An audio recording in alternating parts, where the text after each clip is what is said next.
We all face adversities. When I was growing up, I faced adversities too. The antidote to adversity, to me, it was said, I had to build my resilience. I didn't know what resilience was.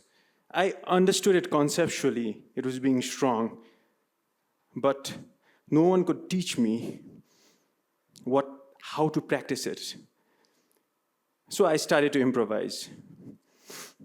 I thought being a tough guy would help me meet the adversities. So what did I do? I started to be aggressive.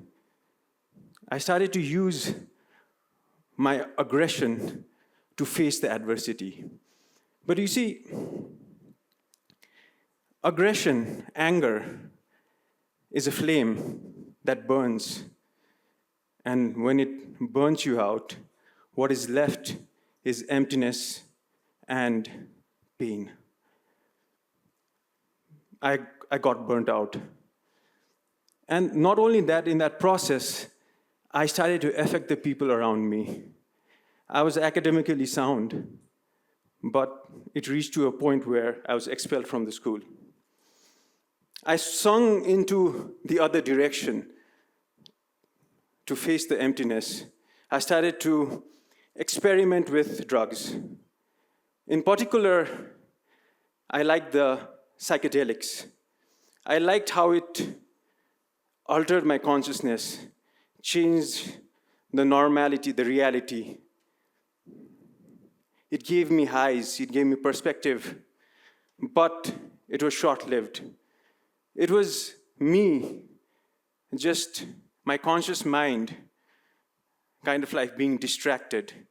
And deep within, the problems that plagued me were always there. At this juncture, someone suggested me I attend a 10-day Vipassana course. For me, then, meditation was something that old people did. A young guy like me, how would it help me in my day-to-day life? I didn't know it. I resisted first. But the pain and the suffering started to increase so much that I said, I've got nothing to lose. Might as well give it a try. I was briefed about the daunting timetable of the rules and regulations. About 10 hours a day, we had to meditate. I mean, that is pretty tough. Earlier on, when I started the course, I realized that this is not only a spiritual path, but this was a skill-based program. It developed 3 skills: how to develop morality, how to develop concentration of mind, how to purify the mind. On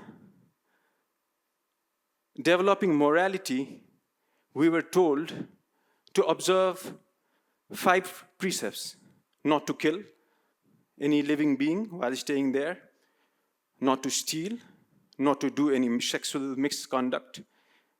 We had to remain celibate, not to lie, not to use any intoxication. It was not a concept, it was not a theory, it was something that I had to practice moment to moment, day by day. The second skill was how to develop concentration of mind. We were introduced to a very, very simple technique. Just being aware of your breath, the incoming breath and your outgoing breath. The breath was always with me, but I never noticed it. The moment I started to notice it, I felt the connection with the mind. Any turmoil in the mind, the breath changed its course. Any emotion, the breath changed its course. So observing the breath was, in a way, observing the mind.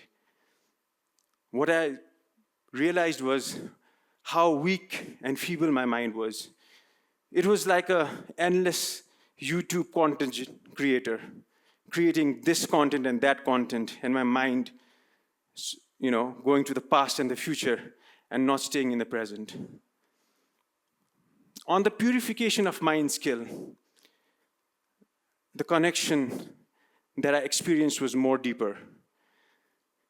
You see, the unconscious mind, the mind-body connection is more deeper.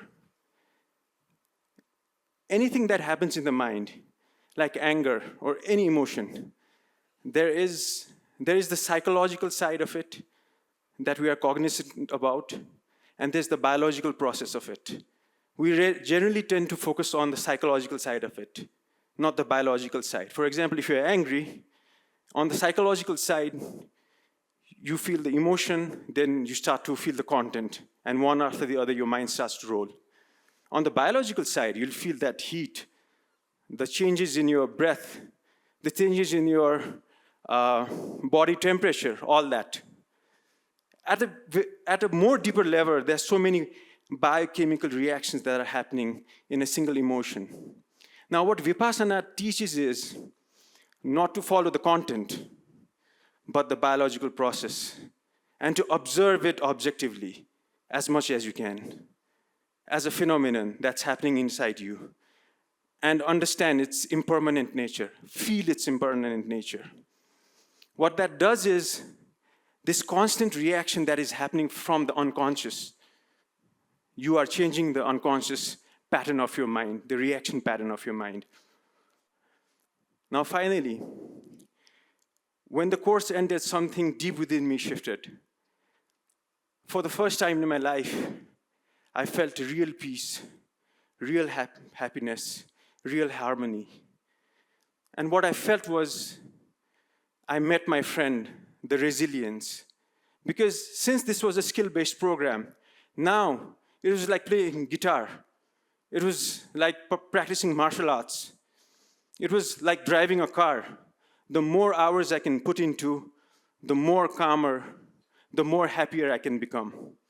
And my elusive friend, which was resilience, I found him. I knew what resilience was. Resilience was something that you practice every day, from day to day, as a skill. Thank you.